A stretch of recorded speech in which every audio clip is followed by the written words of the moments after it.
कभी भी मनोज तिवारी जी आपको मनोरंजन करने के अलावे कभी भी संसद में उत्तर पूर्वी दिल्ली की जनता के सवालों को लेकर प्रश्न पूछते हुए दिखाई दिए हैं। 10 साल में पहली बार प्रधानमंत्री यमुना पार आए हैं। आप आशीर्वाद बनाए रखिए, पूरी की पूरी सरकार को यमुना पार लेकर गए। पहले ही तय कर रहे हैं कौन बनेगा प्रधानमंत्री। सवाल पूछ रहे हैं भाई। जनता नहीं, इसमें क्वेश्चन मार्क कहाँ है? कौन तो लगा हुआ है, कौन तो लगा हुआ है भाई, कौन कह रहे हैं कि हमने 14,000 करोड़ का काम किया है।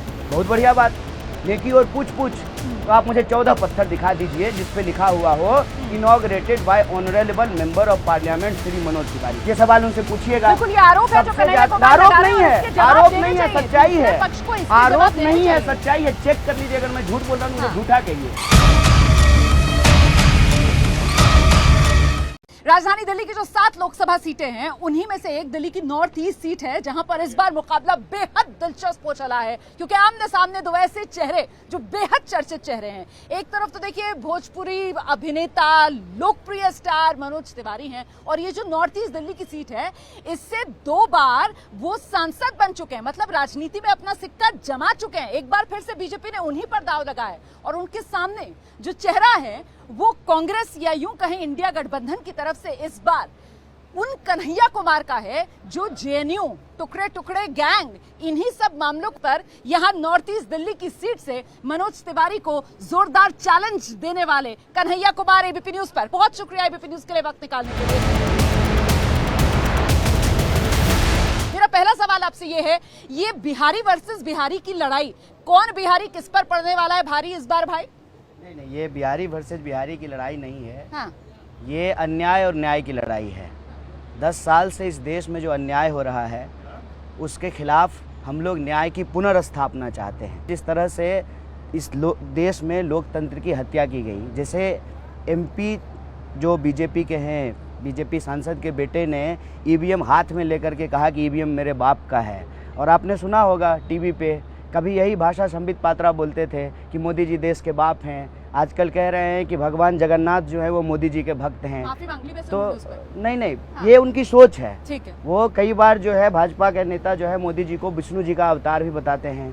हर हर महादेव यह देश लगाता है, वो हर हर मोदी कहते हैं। हाँ। तो इस देश के हिंदू धर्म का अपमान करना, इस देश की संस्कृति का अपमान करना, इस देश के लोकतंत्र की जो है हत्या करना, लोगों के ऊपर तानाशाही थोपना, और जितने भी मुंगेरी लाल के हसीन सपने दिखाए गए थे, अच्छा दिन, 15 लाख आपके खाते में आएगा, हर साल 2 करोड़ नौकरी मिलेगी, महंगाई कम होगी, आप ही बता दीजिए। 450 का। मुझे बताइए कि सनातन विरोधी तो आपको कहा जा रहा है, और यहाँ जहाँ आप चुनाव लड़ने के लिए आए हैं, यहाँ पर आपके साथ जो घटना घटी, ये बीजेपी कहती है। ठीक है, उस घटना को आप कैसे देखते हैं? जो घटना आपके साथ घटी, ये कायरतापूर्ण बात है। ये कायरतापूर्ण बात है। आपने सबसे पहले उत्तर पूर्वी दिल्ली की जनता के व्हाट्सएप पे नकली वीडियो घुमाया। आप 10 साल से सरकार चला रहे हैं। ये बीजेपी की साजिश थी। बिल्कुल साजिश है। अगर हमने गलती की, और आपने भी अपने ओपनिंग रिमार्क में यही बात बोला, हाँ। टुकड़े टुकड़े, तो मीडिया भी जो बिकी हुई है वो ये नैरेटिव चला रही है। सवाल ये है, सुर्खियों में आए। नहीं, उसकी वजह से आप आरोपों में आप बार-बार नहीं, आरोप बोलिए, आरोप बोलिए, और आरोप बीजेपी ने लगाया, बीजेपी की सरकार ने लगाया, बीजेपी के नेताओं ने जो है हमारे ऊपर हमला किया, और कुछ प्रूफ भी नहीं कर पाए, कुछ भी आज तक नहीं। 10 साल हो गए हैं। उत्तर पूर्वी दिल्ली की जनता के नल में पानी नहीं आता है, नाली से पानी रुकता नहीं है। उत्तर पूर्वी दिल्ली में सांसद हैं भाजपा के, लेकिन यहाँ के लोग जो हैं 20 रुपए के कैन का पानी खरीद करके पी रहे हैं। घर में कोई भी उत्सव हो, कोई भी जो है बाहर से मेहमान आए हैं तो पानी का टैंकर मंगाना पड़ता है। आप भी जब यहाँ आ रहे होंगे तो गूगल भी फेल हो गया होगा। बहुत ही खराब सड़कों की हालत। मैं और मेरा कैमरामैन तो ये बात करते हुए आ रहे थे कि साहब ऐसी भी दिल्ली है। ऐसी ही दिल्ली है। ठीक है, ऐसी ही दिल्ली है। लेकिन बावजूद इसके यही दिल्ली है, और यही दिल्ली बार बार मनोज तिवारी को यहाँ से चुन रही है। इसके पीछे आपको वजह क्या लगती है? इसीलिए हम यहाँ चुनाव लड़ रहे हैं कि आप भी यमुना पार आए हैं। हाँ। 10 साल में पहली बार प्रधानमंत्री भी यमुना पार आए हैं। हाँ। मैं उत्तर पूर्वी दिल्ली की जनता को कह रहा हूँ कि ये आपका आशीर्वाद का असर है, और उनके झूठ को जो आपने बेअसर किया है, उनके नकली वीडियो को जो आपने बेअसर किया है, और हमारे से सवाल पूछने के बजाय आपने जो अपने सांसद से सवाल पूछा है, कि उसी का असर है कि 10 साल में पहली बार प्रधानमंत्री यमुना पार आए हैं। आप आशीर्वाद बनाए रखिए, 25 मई तक अभी प्रधानमंत्री यमुना पार आए हैं, पूरी की पूरी सरकार को यमुना पार लेकर के। और यही कांग्रेस पार्टी जिसको कुछ साल पहले तक, जब तक कन्हैया कुमार लेफ्ट में थे तो कहते थे साहब एक वो इंदिरा गांधी थी, क्या कहते थे आप, उन्होंने नारा दिया था गरीबी हटाओ वाला। यही प्रॉब्लम है। आप पूरा वीडियो सुने हैं? हाँ। हम ये कह रहे हैं कि पूरा वीडियो क्यों नहीं आप लोग सुनते हैं? भाजपा जो भेजता है व्हाट्सएप सुबह सुबह वही देखिएगा। तो मैं तो सवाल इसीलिए आपसे कह रही हूँ कि आपको मौका दे रही हूँ, आप बताइए ना, आप जवाब दीजिए। हम जवाब दे रहे हैं। हाँ। मैंने आज तक किसी भी पार्टी के खिलाफ, मैं बीजेपी के खिलाफ बेवजह कोई आरोप नहीं लगाता हूँ। आप मेरे से मुंह से कभी आदरणीय प्रधानमंत्री जी के लिए अपशब्द सुने हैं? हम कह रहे हैं कि चुनाव हो रहा है। हाँ। उत्तर पूर्वी दिल्ली से आप 10 साल के सांसद हैं। आप बताइए कि अपने सांसद निधि को आपने क्यों नहीं खर्च किया? सबसे कम खर्च करने वाले सांसद हैं ये। अच्छा। सबसे कम। हाँ। आप 7 सांसद जो बीजेपी के हैं उनका रिकॉर्ड उठा करके देख लीजिए। हाँ। सबसे कम इन्होंने खर्च किया है। हाँ। एक बार भी जो है ये सवाल पूछते हुए संसद भवन में नहीं दिखाई दिए। आपको दिए हैं क्या? हाँ। कभी भी मनोज तिवारी जी आपको मनोरंजन करने के अलावे कभी भी संसद में उत्तर पूर्वी दिल्ली की जनता के सवालों को लेकर प्रश्न पूछते हुए दिखाई दिए हैं? और मैं कह रहा हूं कि वो कह रहे हैं कि हमने 14,000 करोड़ का काम किया है। बहुत बढ़िया बात। नेकी और पूछ नहाया हुआ शरीर और खाया हुआ शरीर तो छुपता है नहीं। तो आप मुझे 14 पत्थर दिखा दीजिए जिसपे लिखा हुआ हो inaugurated bye honourable member of parliament Shri Manoj Tiwari. 14 पत्थर दिखा दीजिए। मैं भी तो उत्तर पूर्वी दिल्ली में घूम ही रहा हूँ। मनोज तिवारी जी जब यहाँ नहीं थे, मैं तब से यहाँ रह रहा हूँ। 2009 में मैं बिहार से दिल्ली आया था यूपीएससी की तैयारी के लिए। ये बहुत अच्छा हुआ आप बता रहे हैं, क्योंकि लोगों के मन में ये सवाल आ रहा है कि साहब अचानक से कन्हैया कुमार।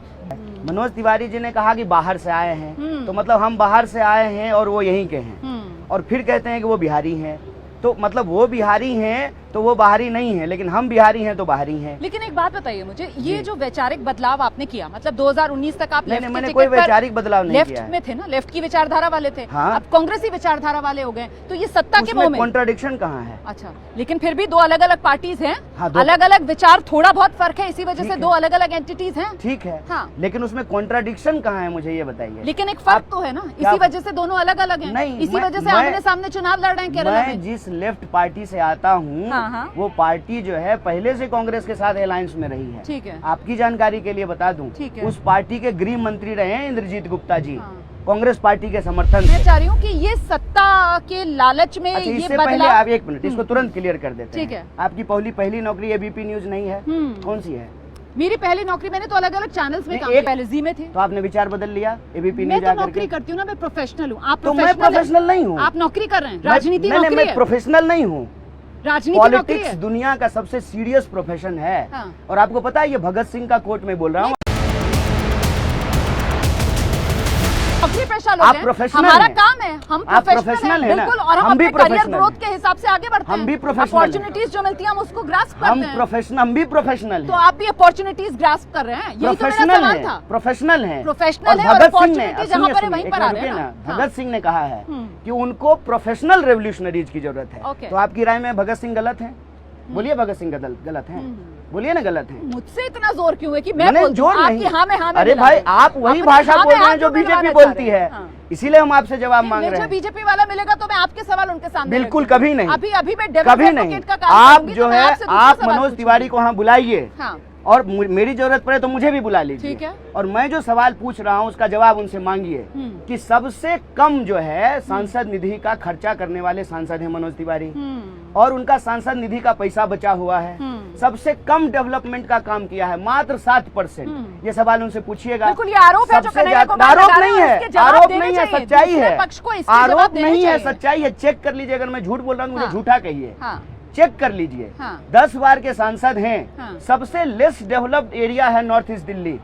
चेक कर लीजिए अगर मैं एक भी फैक्ट गलत बोल रहा हूँ। तो मतलब आप सबसे मजबूत पोजीशन में हैं। मैं कह रहा हूँ मतलब सातों के सातों कैंडिडेट इस वक्त जो इंडिया गठबंधन में हैं, क्योंकि आप कह रहे हैं सबसे ज्यादा खामियां 7 सीटों में यही मनोज तिवारी में, तो मतलब आप सबसे मजबूत पोजीशन में होने चाहिए। हम मजबूत हैं कि नहीं है ये तो मुझे नहीं पता। आप बताइए, वो जरूर बौखला रहे हैं। अच्छा, मैंने तो उनके ऊपर हमला नहीं किया है। मैंने तो उनके लिए जो है गुंडे नहीं भेजे हैं, वो भेज रहे हैं, लेकिन वो हमले करवा रहे हैं। लेकिन उसके बाद वो जो आपका एक एक्शन था वो बहुत सुर्खियों में है, बहुत वायरल हो रहा है। नहीं, मतलब नेताओं को हम चुनाव में कैसे देखते हैं, हाथ जोड़कर नमस्ते करते हुए या हाथ हिलाकर जनता का अभिवादन स्वीकार करते हुए, और यहाँ पर कन्हैया कुमार का क्या स्टाइल था, वो सिद्धू मूसेवाला वाला स्टाइल। नहीं, वो दिखा दीजिए जरा एक बार। वो तो मुझे नहीं पता कि नहीं, वो वो किसका स्टाइल है। नौबत क्यों आई? नहीं, वो तो मुझे नहीं पता कि वो किसका स्टाइल नौबत है, क्यों आई? लेकिन हम गुंडागर्दी जो करने वाले लोग हैं उनके सामने ताल ठोक रहे थे कि भाई तुम्हारे गुंडागर्दी से हम डरने वाले नहीं हैं। अच्छा, वो मतलब मैसेजिंग थी, बिल्कुल वो जवाब दे रहे थे आप? बिल्कुल जवाब दे वो रहे थे। एक्शन जो है वो जवाब था। तुम्हारे गुंडागर्दी से हम नहीं घबराएंगे, ओके। तुमको जितना हमला करना है कर लो, हम गांधी के सिपाही हैं। गांधी हंसते हंसते गोली खा लिए, इंदिरा गांधी ने जो इस देश के लिए शहादत दे दी, हम डरेंगे नहीं तुमसे। अगर हमको डरना होता ना तो हमारे कई साथी डर करके बीजेपी ज्वाइन कर लिए, लेकिन हम डरने वाले नहीं हैं। ठीक है, लेकिन मुझे एक बात बता दीजिए कि एक तो जो आपके साथ हुआ और एक और पिटाई कांड जो इस वक्त दिल्ली में खूब सुर्खियों में बना हुआ है, स्वाति मालीवाल पिटाई कांड, क्या उसकी वजह से अलायंस को नुकसान हो रहा है? नहीं, देखिए, अलायंस चुनाव लड़ रही है लोगों के बीच में जी, ठीक है। आप जो सवाल पूछ रहे हैं जी, उस सवाल के विषय में मैंने पहले भी बताया।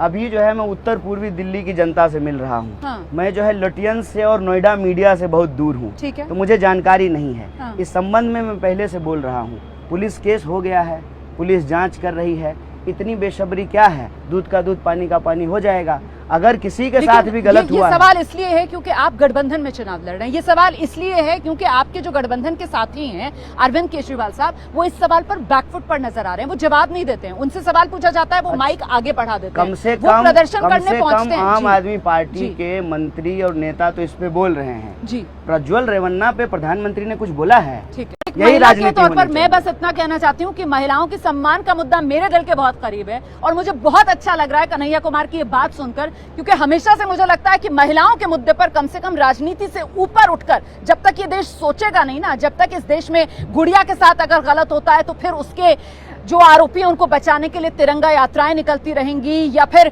जो पहलवान बेटियां हैं उनके साथ अगर गलत होता है तो चुप्पी साध ली जाएगी, या फिर स्वाति मालिक के साथ अगर कुछ गलत हो रहा है उनके लिए चुप्पी साध ली जाएगी, तो फिर ये देश आगे तो नहीं बढ़ सकता। बहुत अच्छा बात। मेरा सवाल आपसे अब ये है कि राहुल गांधी आपकी पार्टी के जो नेता हैं, उत्तर प्रदेश में इंडिया गठबंधन में अखिलेश यादव के साथ मंच पर नजर आ रहे हैं, बिहार में तेजस्वी यादव के साथ मंच पर नजर आ रहे हैं, दिल्ली में अरविंद केजरीवाल के साथ नजर क्यों नहीं आ रहे हैं? नहीं, ऐसा कुछ नहीं है, नहीं दिखे अभी तक। संयोग की बात है। अच्छा। अब इंडिया अलायंस की बैठक हुई दिल्ली में, हाँ। जो रैली हुई अलग अलग राज्यों में हो रही थी, हाँ। उस वक्त जो है दिल्ली के सीएम जेल में थे, हाँ। तो जेल से वो कैसे आ जाते मंच पर? उसके बाद उनको जो है चुनाव प्रचार के लिए बेल मिला है, तो स्वाभाविक रूप से उनके कार्यक्रम अलग अलग जगह पे लगे होते हैं। दोनों जो है राष्ट्रीय स्तर के नेता हैं, अलग अलग जगहों पे जा करके प्रचार कर रहे हैं। जैसे हम बहुत कोशिश कर रहे थे कि आज जो है दोनों का प्रोग्राम साथ में हो जाए, लेकिन जो है राहुल जी बाहर हैं और सीएम केजरीवाल जी जो है हमारी लोकसभा में मैंने आपसे सवाल इसलिए पूछा क्योंकि मैसेज जा रहा है कि साहब राहुल गांधी जो है वो मंच साझा करना नहीं चाहते हैं। ऐसा कोई चीज नहीं है, बिना मतलब का। जो लगता है हमको बीजेपी कुछ ज्यादा ही घबरा गई है। पहले जो है एक बात बताइए, चुनाव के बीच में कांग्रेस पार्टी का अकाउंट फ्रीज कर दिया। अच्छा। दिल्ली के 3 बार के चुने हुए मुख्यमंत्री को पकड़ में के जेल में डाल दिया। अब ये सब करने से भी काम नहीं चल रहा है तो व्हाट्सएप पे नया मैसेज चलाना शुरू कर दिए कि दोनों में बन नहीं रहा है। अरे भाई, हम कांग्रेस पार्टी की तरफ से ही तो इंडिया अलायंस के उम्मीदवार हैं, और जो है हमारे मंच पे कांग्रेस पार्टी के नेता रहते हैं, आम आदमी पार्टी के नेता रहते हैं, उनके मंच पे जो है आम आदमी पार्टी के नेता रहते हैं, कांग्रेस के नेता रहते हैं, कार्यकर्ता जो है मिल करके चुनाव लड़ रहे हैं। क्या अलायंस जमीन पे बना है कि नहीं बना है? लेकिन यहाँ से महज मतलब दिल्ली में हम खड़े हुए हैं, करीब 250 किलोमीटर के फासले पर पंजाब है। हाँ। यहाँ पर ठीक है आप लोग साथ में, और वहाँ पंजाब में आमने सामने लड़ रहे हैं, ये विरोधाभास नहीं है? होता है। अच्छा, बिल्कुल होता है। इसका असर अच्छा, एक बात बताइए, धोनी और रोहित शर्मा एक ही टीम में खेलते हैं फिर आईपीएल आ जाता है, आता है ना, तो फिर इतना गुना गणित कहाँ है? हाँ। मतलब ये राजनीति हो रही है, देश का आम चुनाव चल रहा है, या फिर ये तो होता है टीम और आईपीएल मामला हो रहा है? अच्छा, नहीं होता है भाई। हाँ। कोहली और रोहित शर्मा साथ में खेलते हैं, दोनों अलग अलग टीम में खेल रहे हैं। पिछले दिनों हमने देश के अंदर एक उत्तर भारत दक्षिण भारत अलग अलग सियासी मिजाज, इसको लेकर बहुत बहसें देखी। तो राहुल गांधी की एक सीट वायनाड वाली है और दूसरी सीट जो है वो रायबरेली वाली है। फर्ज कीजिए दोनों सीटों से जीत जाते हैं, और आप तो क्योंकि कांग्रेसी हैं तो कहेंगे दोनों सीटों से जीत ही रहे हैं, कन्हैया कुमार का नजरिया क्या रहने आपको वाला क्या है? लगता है? आपको क्या लगता नहीं, है? आपको क्या नहीं, लगता है? आप तो राहुल पत्रकार गांधी हैं, के- आप क्या सलाह हम तो देंगे? उत्तर पूर्वी मुझ- दिल्ली में हैं। मुझसे थोड़ी आप राहुल बताइए गांधी- दोनों सीट जीत रहे हैं कि मुझसे नहीं थोड़ी जीत रहे राहुल हैं? गांधी पूछेंगे कि अगर दोनों सीट जीत जाऊं तो बताओ कौन सी छोड़ूं भैया। आप तो उनके कैंप के, आपसे तो पूछ सकते हैं कौन सी सीट छोड़ूं भैया, हम तो लोग कौन सी कहेंगे? बैठक बुलाएंगे हाँ कांग्रेस वर्किंग कमेटी की, हाँ। और उसमें कांग्रेस के सारे नेता बैठेंगे हाँ। और फिर ये तय करेंगे कि राहुल जी को किस सीट पे रहना चाहिए और कौन सा सीट नहीं छोड़ नहीं, देना आपके चाहिए। हिसाब से चलते जल्दी से अपने मन का कह दीजिए, नॉर्थ ईस्ट दिल्ली की जनता आपको वोट क्यों दे, जल्दी से। नहीं, हम मन की बात नहीं करते हैं, हम जन की बात करते हैं, और हम उत्तर पूर्वी दिल्ली की जनता को कहना चाहते हैं कि आप अपने मुद्दों पे वोट कीजिए, जिन समस्याओं से आप जूझ रहे हैं आप उन सवालों पे वोट कीजिए। बहुत शुक्रिया कन्हैया कुमार एबीपी न्यूज के लिए समय निकालने के लिए। कौन बनेगा प्रधानमंत्री में कन्हैया कुमार को आप सुन रहे थे अपने चिर परिचित अंदाज में मेरे हर सवाल का जोरदार तरीके से जवाब देते हुए, और मनोज तिवारी जो उनके सामने बीजेपी के उम्मीदवार हैं उन पर कई सवालों के साथ प्रश्न चिन्ह लगाते हुए, उनको कटघरे में खड़ा करते हुए कन्हैया कुमार को आप सुन रहे थे।